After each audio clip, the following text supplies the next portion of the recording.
Hey folks, Quilly18 here, and welcome to another episode of our Let's Fly of X-Plane 11. We are flying in the glorious United livery over here, and we are currently, I don't know if we're, what state we're over, actually, because I don't really know my American geography too much. I suspect we're probably over New York State right now. We will be just clipping into New Jersey at some point as we come in on our final landing. It's still quite windy and turbulent over here, but everything's looking quite lovely. Going into New York, I actually did turn off the, I turned off as much of the visual geometry as possible on the ground, just to keep the frame rate up a little bit. Also, I had to do a couple of reloads here. Like, I took a break between episodes, I saved, and I closed, and I came back in, and things were a little bit screwy. A lot of the systems sort of stopped working on the reload here. Again, the game's not quite 100% released yet, so there was something funky. Some of the things with the autopilot are a little weird. You can see the altitude actually is 0. Actually, when it came in, it was like -1 for some reason. Also, some of our radios on my little test run, my first approach here, weren't working properly. So I don't know why things broke on a reload, but they definitely did. So hopefully we're going to be okay here. We'll see how it goes. In any case, we have started our descent. In between episodes, I went ahead and programmed in some of our descent information. Not a whole lot. Basically, what I did is I assumed that we'd been in contact with someone who confirmed to us that we're going to be landing on runway 04 right, and we're going to be taking the IGN-1 stars, the standard approach route over here, to come in to JFK in New York. Now, the descent profile for it looks a little weird for me. If you look and the...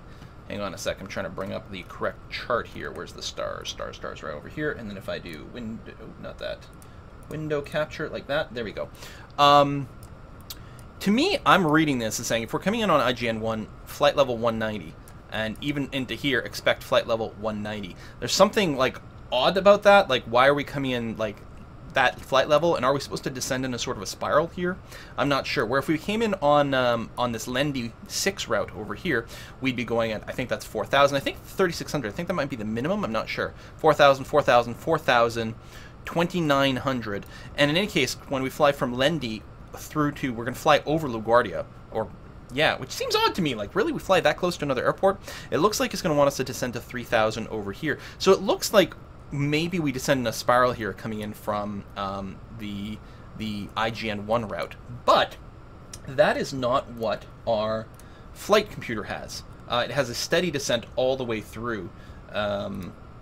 So we've already gone through IGN. We just passed over IGN. We're now going to the next one of Lolly, which I believe said the flight level 190 on there, and we're going to be at 154, and we're going to keep descending over there, which is fine. We're going to be quite low, I'm going to say, at about 1,500 by the time we get to LaGuardia. Feels quite low, and again, it said in the other thing 3,000. And I actually went and tried to make some changes, and that's part of, I think, why we got some little weird technical issue. I think there might have been some bugs with the FMS. So I think I'm going to leave things be over here, even though I'm quite concerned that this is not actually the legal descent profile, but let's ignore that and say that's going to be good enough. So after we pass over LaGuardia, we're supposed to get some vectors to somewhere. What I'm going to do is I'm going to assume that they're going to be asking us to do a... I got to bring up the window capture again. I'm going to assume that they're going to be asking us to do a right turn this way. So we're going to be flying north of JFK. Our runway is runway 04. Over here, right, 04 right, which is actually in a 45-degree angle. So we're going to do sort of the parallel in the opposite direction of 225. That's going to be, I'm going to say that that's what our vector is going to be, that we're going to get from, you know, the control. And then when we get to a certain point, maybe a beam of Zeetle, we will, actually, that's probably exactly what we'll do. We'll go ahead and do a left turn to seg Zeetle. We should be well aligned at that point to grab this ILS. But again, in that little the flight, I'm recording this kind of for the second time, none of the radios ever picked up. So JFK itself has a radio at 115.9, and the ILS is 109.5 over here, but it never actually seemed to register. So I've got these tuned in. My active is 115.9. My standby here is at 109. Oh shit. All the talking. I missed the fact that we crossed through 18,000. The other thing I'm going to test is, hey, can we actually... November. 816 November. Kilo. Sierra. Whiskey. Foxtrot. Altimeter 2994. That was the other thing. Oh, I just realized my screen's not set right here. Kilo, Sierra, Whiskey, Foxtrot, altimeter 299er4, November, 816, November. I literally wasn't able to get any radio communication at all. I wasn't able to get our flight info. So I just detuned the radio again so we won't be bothered by the other AIs. But yeah, I couldn't ask for the barometric information over here. When you cross through 18,000, you're supposed to set this to the proper atmospheric pressure so that you get some more accurate readings near the land. That's at 18,000. At 10,000 is when we turn on our seatbelt lights. There we go. Force them to be on. So I'm doing this a little ahead of time. That's okay. I'm going to turn, I don't know, all the lights on. I don't think you actually need them all. But all lights on. Not taxi, not runway turn off. We're not going to do the landing lights yet, although maybe we're supposed to now. I don't think so. I think that's going to be more of a thing like when you get to the point where you're starting to deploy your flaps or maybe even your gears. I'm not sure. So we're sending at 290 right now, which is... See, already, doesn't it feel... We've got our 290 descent here. I wonder why it says 240 there. The important thing will be... Let's ignore the speed.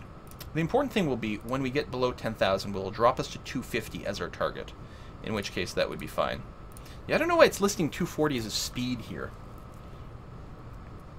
I don't know. And theoretically a 2.5 degree descent. So how far are we from door? We're 2.4 minutes away. We're currently descending at, don't know from there, we're descending at 2,000 feet per minute over here. So, I mean, we should be pretty much on target of what they're looking for that. We're going to hope that's okay. Speed brake is armed. Auto brake is armed at a 2. And I don't know. Like, everything sort of stopped working properly. Even on one of the reloads, the engine was off with no way to start it. So there was some glitchy stuff that can happen on a reload. The way I got it to work properly this time is instead of loading directly to save, I actually started a new flight back at Toronto and then loaded the save from there. So it seemed to have initialized the electronics better than just loading the save directly. So if you run into that problem, that's something you can check out. Okay, we're still operating at no throttle. Oh, there we go. So we've crossed 10,000 and it is setting our things to 250. We're dropping our speed.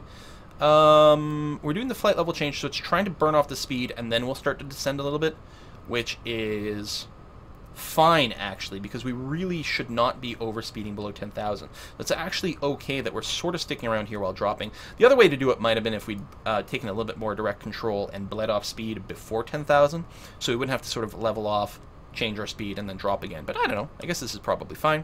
So we're not running into that. We don't have the speed brake extended. It's just armed. We're going to burn off some of the speed, and then it'll start to descend as well, again, to try to maintain 250 over here, which is totally okay. We are coming up on door. We're going to make our left turn towards Lendy. Again, it's at Lendy that maybe that approach sort of looks like we might be locked in a loop, normally or something. Like we might have needed to maintain 190 this whole time, or flight level 190, and then gone into a loop there to descend. I have no idea if that's the way it's supposed to work in real life or what, but we're going to keep going with the steady descent and hope that it works out. One thing I think I'm going to do is I'm going to switch my map view over here to show me VR information. Ah, that is such good news. So the last time I loaded it, we did not get any deflection, because I'm tuned to the JFK radio right now, 115.9. We've got the ILS on standby, and we're close enough that we should get information. Ultimately, we are going to be going onto the course at 45 degrees. This, I think, we're going to be on the reciprocal here of 225 when we cross this, but that's okay. So if we open up the map, think about, so where are we? I wish U were highlighted in color. It says U underneath it, but I wish it were highlighted in color. Here's JFK over there. So 45 degrees would be here. 225 would be down here.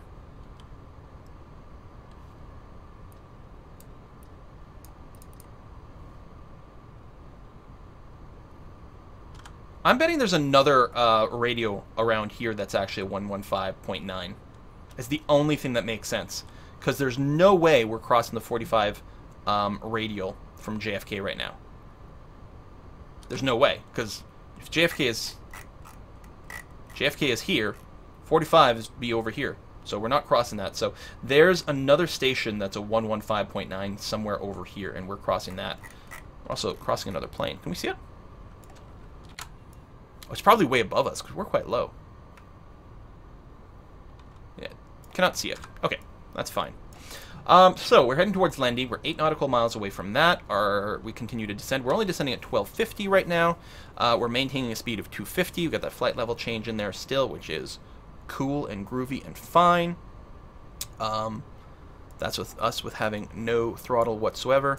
The auto throttle's not armed either, so I don't know. There's some weird shit going on with this panel. I mean, that's fine. Everything's working out okay.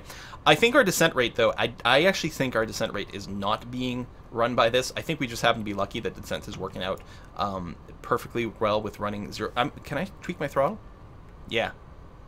So there's no auto throttle running. We just went and like put our engine all the way to idle, and it's trying to maintain 250, and it just so happens that it's kind of sort of being the right descent profile. Out of luck.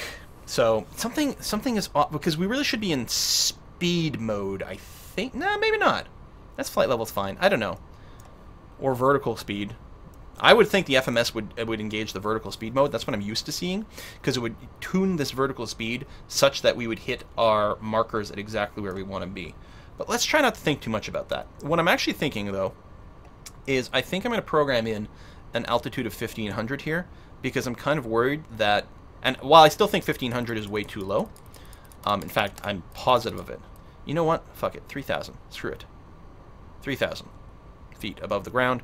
We're going to program that in as our target here, and we're going to hold that until we actually make our approach, because even at 3000 we're going to be well below the glide scope when we turn around, aren't we? I'm sure we are.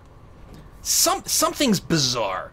And again, if I bring up the nav chart, so window capture here, and I go to the star, again, if I believe this is telling us we should be at 3000 as we go along here and pass over LaGuardia. And then, yeah, for the ILS, we've got our little profile here, and to me it says, be around here, be at 2,000 feet, and then you can descend at 45, you know, or we're on a 45-degree radial. We're going to descend at, I think, about 3 degrees for the glide scope or whatever. So, to me, that says that. So, at Zeetel, and, you know, 3,000's got to be fine-ish somewhere along there, and again, we'll capture the glide scope well before that. I'm convinced that there's something that's off. But I can't put my finger on it, and partially I don't know if I should trust myself, because what the hell do I know about anything, right? Exactly. Is that LaGuardia? No. No, we're not at LaGuardia yet. We've got 11 nautical miles left, so it's somewhere ahead of us. Is LaGuardia. You guys see it? Is there... That looks like an airport there, so that's it. So that's the other thing. And I mean, this is on the star, so I assume this is right. It does feel really weird to be buzzing right by an airport. You know, because isn't this a really busy airspace? Oh, weather change. Okay, it's fine. Got the real world weather put in there so it like reads things out. We got some cloud going on right now. We turned our lights on, right? Yeah, we don't have the taxi lights. We've got the strobe beacon-y thingy going on. Oh, we got it on steady right now, which is probably good, because otherwise we'd be getting flashes of light here in the cloud. So a bit hazy. Hopefully we'll still be able to see some in New York. Did I mention this? I actually turned off all the ground details. Like, so building autogen is currently turned off, because I was doing a few reloads and I wanted to minimize the time for it. But I realized, like, it's going to be such a busy area. I know it's not going to be as interesting visually if there's no ground details, no buildings. But are we leveling off? We are leveling off, which is why the throttle's going up. So we've got on speed lock now. Now that we've hit our level, altitude hold came on, and we moved from level change to speed. So it's going to try to maintain that. And I'm very happy with this. I think I'm very happy with this. Actually, what I'll probably end up doing... Is this a good time to do it? What if we turned off the VNav from the FMS and just ran through here instead? Now note, like, the 3000 here, this altitude hold is overriding whatever it was trying to do from here. Which is interesting. So, I mean, yeah. Now, you're on altitude hold, so even if I change this number, I don't think you're going to change your height. So I could go and put something in like this. And then if I put in the vertical speed later, we can have it start descending towards this. The altitude hold will turn off when I go to VS, but then I can have it aimed to there. So I think that's okay. It's clearly still holding 3000, so that's fine. Do I want to switch off of vertical nav completely and just be able to tune my own speeds? I think the answer is yes. Okay, we just passed LaGuardia, so now we're on vectors. Presumably the tower has now said, as I said, go on to a heading of 225. And we're going to stay steady at, let's do this here, 225, whoops, I've overshot it, at a altitude of 3,000 feet. So this, again, is going to be parallel, but in the opposite direction of where we're eventually going to want to land. And you know what? We don't have VOR information at all. And that seems wrong. We're not that far from JFK. 2 nav 2, just for whatever.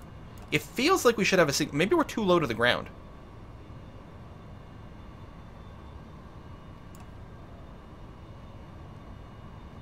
Out of curiosity, if I change this to the ILS, is there anything? I'm really concerned that we're going to be doing this landing without without any radio shit functional. Which doesn't really sound like a good idea. We can see here on our view, this track here, there's Zeetel and EB. So we're going to be flying, again, we're going to be flying parallel, but in the opposite direction. We can put in a little fix over here to say, hey, let us know, Zeetel, can you let us know when we're beam? No, that's not what we're looking for, is it? This is our distance, and if we were flying directly to it. That's that. So we don't want that. Do we need... If I punched in something like 90? Yeah, no. So we want to be like... Yeah, it's like north of it, effectively, but... What do we want to be? I don't know. There's probably a number. But I guess, like, we're looking for more like something like this. I guess just looking at it visually. I thought a beam would give us what I wanted. Because I want that parallel. Radial cross, latitude, longitude. Yeah, something like that. Like, that's going to be on the marker. I don't know if that's going to do anything, though. I don't think that's going to advance our legs. I think it just gives us a little visual to sort of aim for, which isn't really that handy. A long trek, maybe... I guess that was it. If I hit this, I think these numbers are this distance, but now it might give me something around here. Anyway, the idea is at that point, what I'm going to do is I'm going to turn... actually, we'll probably want to overshoot it some. So let's say like 300, like this. Overshoot it some, then turn around and hope we can capture things. But again, I'm very concerned that we're not getting any radio information. What about my co-pilot? Oh, my co-pilot's got something. Hold on. He's got some sort of deflection going on here. Course. Okay.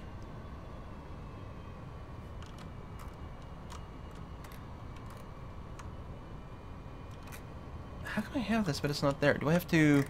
Is there something mistuned over here? You're on VOR. I am on VOR. I mean, if I go here, I get no information. If I do this, then I do. I mean, eventually I'll want approach mode.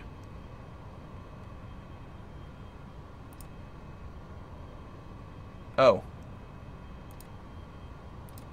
Were you seriously just off? Well, I'm still not getting anything. VOR 1, JFK, there's my DME information.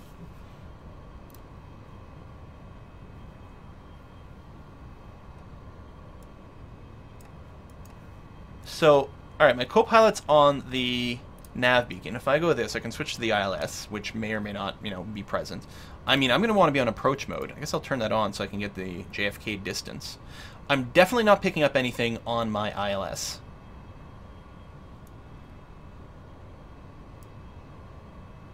Yeah, I'm really weirded out by this.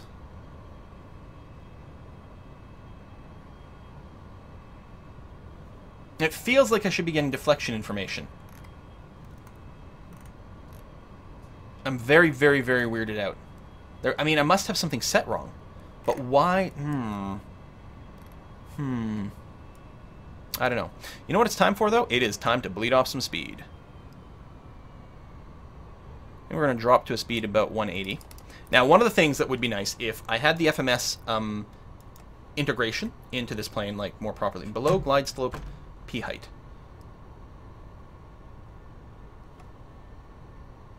Yes, I'm still convinced that there's something weird going on there. I'm going to just keep this at 3,000.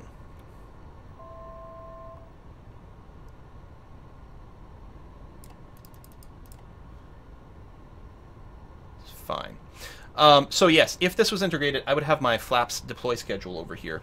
So I'm going to drop a flap now at 220. And I think what I'm going to do is I'm going to try to go all the way to, so at 210, I'll do at the next one. Now we have maximums over here, right? This is the flap limit, but it doesn't tell me like the maneuverability sort of idea over here. But to 180, what I'm going to do, there we go, let's do the next one. I'm going to go to 10 degrees flap. So we're at 5 now. When you hit 190, I'm going to go to 10, and I'm going to leave 10 degrees flap. There we go, to give us a fair amount of control. And what I'm going to do is, so I'm going to turn at this point. I'm going to turn to this minus 90 for now. Which is something, I don't know. I guess it'd be easier to do plus 90 from here. So 135, there we are. Right, of course that would make sense. So now we're going to be on a 90-degree angle towards this course. And really what I want to do after that is take another 45 off this. So it'll be at 90 degrees, which is the ideal for intersecting a VOR normally. Except that I don't have one. Like, I feel like something isn't right. Well, I mean, clearly something's not fucking right. How about my co-pilot? Do you have info? I mean, you just have a blank line there, so I really don't know what's going on. I'm really...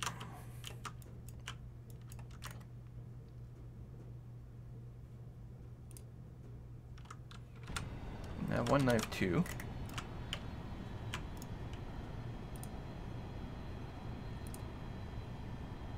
I think this is to be able to hear a radio, which would be nice. Well, we were hearing one. So that's good.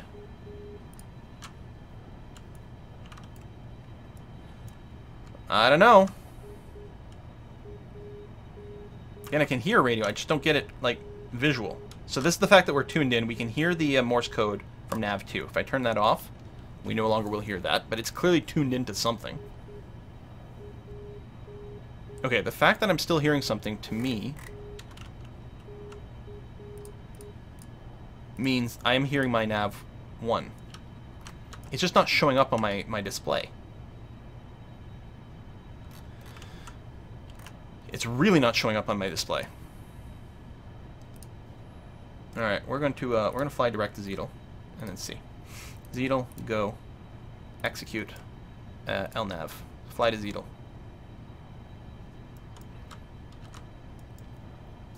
Maybe something will change as we get closer. We're still at 3,000 feet. Below glide scope P inhibit. Approach mode here. Oh, you know what? I think I just realized. It won't show me the LNAV while this is... Or it won't show me the VOR stuff while this is an LNAV, which seems bonkers to me. But if I do this instead, now I've got the information.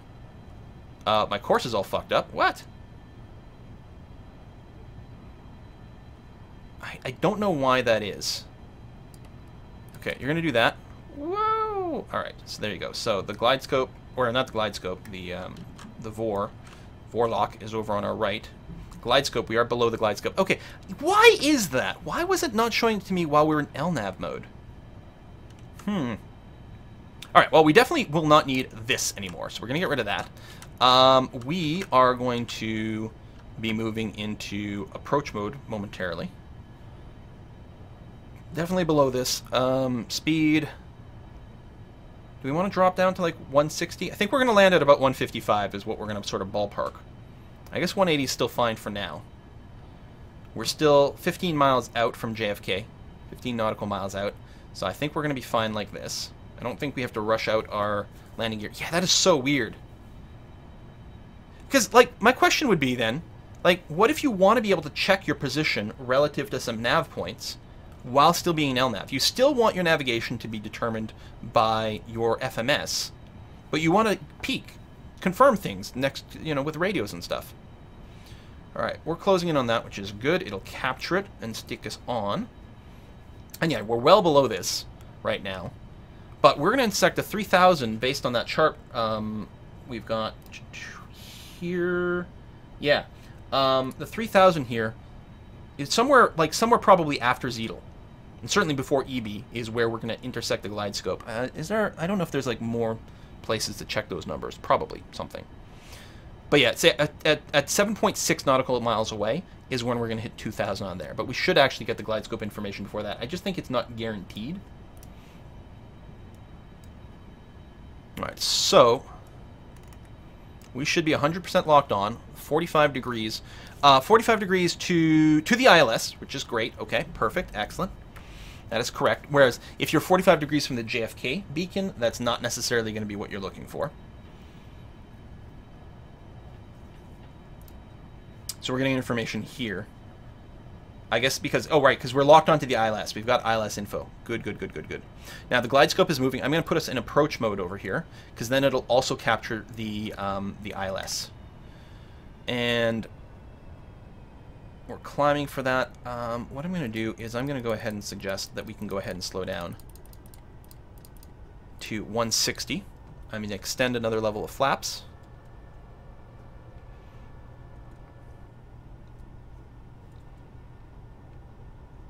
And another one. Now, we might land with fully extended flaps at 40. That's probably fine. I don't think we have to go all the way yet. Let's get to 160. Actually, you know what? Let's do it. We're less than 10 miles. Screw it. I'm going to go full flaps, and as soon as we've reached full flaps, I'm going to extend my landing gear as well. Right now, we've got completely idle on the thrusters, although that's going up as it hits to 160. We're now going to drop our gears down, which will mean we'll need a little bit more thrust. Usually tend to land in practice at about 60 or so on the engine. So we're a little below our target speed here. We're looking for 60 for now. It's very hazy out there. There's our runway over there. Whoops. Let's try that again. Where are we? Right over... Oh, for fuck's sake, stop locking the mouse. There. Right over there is our runway. So we seem to be pretty aligned. Let the tower know. You know I have the field. So that's okay. So we are right on the glide scope. We're right here. Our speed's currently 160. Again, I'll probably land a little slower than that. As far as I can tell, there's nowhere to set minimums in here, which is, I believe, when the autopilot would normally auto-disengage, or you'd be required to disengage, you get a big alert. Normally, it's, what, about 200 feet above the field? So, and because the field's basically at sea level, we can take over at right around when it says 215 or so. Lighting just changed? Or am I dreaming? Hey, maybe we should actually, you know, explore and deploy our landing gear. Do you put taxi lights on before you land or not? Or just literally when you start taxiing off of things? I don't know. We'll turn them on. What's the worst that could happen? So, I don't know if you could see the landing lights. There's some things. Yeah, there's plenty of lights down here. It's going to be excellent. Gear's definitely deployed. Full flaps are good. We've got, again, we can verify, we've got our speed brakes, or our auto braking is armed. Our speed brakes are also in the armed position. There's the field. We are now less than 1,000 feet above it. I am... Do I want to drop it to 155 now? It's probably too early. I don't know. That's fine. And we're going to try to just, like, leave it on there. If we can. So, I have my joystick maybe in not the greatest area, because it's going to be... I'm going to be using my left hand to run the joystick here, while I use my mouse to flick a few things. 500 feet. So we're going to be ready to take over. I do not have a hotkey set up to disengage the autopilot, which I should have, but, you know. Oh, what's that going over there? Oh, that might just be distortion. Alright. I have the plane. Oh, that's probably the minimum marker right there. So we're at 155. We're still right on target. Right on target. I think we're descending a little quick. Yep.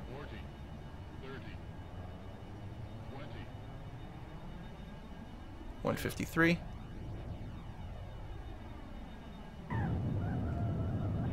There we go. And with full touchdown and no throttle, The auto brakes should be engaging. I think that's what we're hearing. Click, click, click, click, click, click, click, click, click.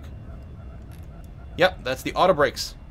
And it's going to stop, I think, when we get below 45, or maybe I have to, like, that's probably it. I probably had to apply, like, my own brakes to stop the auto braking from kicking in. But there we go, and we can come off this. All right, okay. Whew, some weird electrical issue with the reloads. Like, again, literally, like, I loaded the game, and the engines were off. And, like, there was no way to restart it. So there was definitely some glitchy stuff going on for a while. And I was confused right at the end here why we weren't getting the VOR information. It does still seem odd to me that there's got to be a way to get VOR info on here even while you're in LNAV mode. There's got to be. I'm going a little too fast because I should be doing this at about 20. There we go, ground speed, especially when taking corners. I don't know where we're going. We could ask for directions on landing and things like that, but we're going to go ahead and wrap this up here. Whew! Exciting little flight. You know, we should get rid of all of our flaps. That's going to be fine. We have to drag like 5 or 6 passengers off of the flight from their seats, so you know it's not too much. Nothing much to worry about. Oh, you know what? I bet you that is the airport there. It's because I have the details set to 0. Let's here. Let's take a moment. Let's go back here. I'm just going to park here. Don't tell anyone. I'm just going to apply the brake here. Let's go and add in our train detail. You know, it does look a lot nicer when there's a lot of buildings over, but it does take long reload times. That's what I was worried about. Like, I was doing all these reloads to try to figure out why the plane was just starting on fire. And it was taking longer than I wanted, so I turned those off. It did make the landing a lot easier here. The most important thing for frame rates is for your landing. It's the only time you really need a lot more responsiveness for your plane. So it's quite nice to go in with super low details for that, so that you can get, you know, your frame rate above 50 or 60 or something like that. Whereas normally, I mean, when you're in the air, the way that the simulator works, if you've got, you know, an FPS of like 20, that's fine. You won't even notice that because there's really very, very little motion. And it's not like it's unresponsive when you're trying to move the mouse around or use any of the controls or pan around. Like, that aspect of it is perfectly functional. There we go. Now we got lots of buildings. Oh, isn't that nice?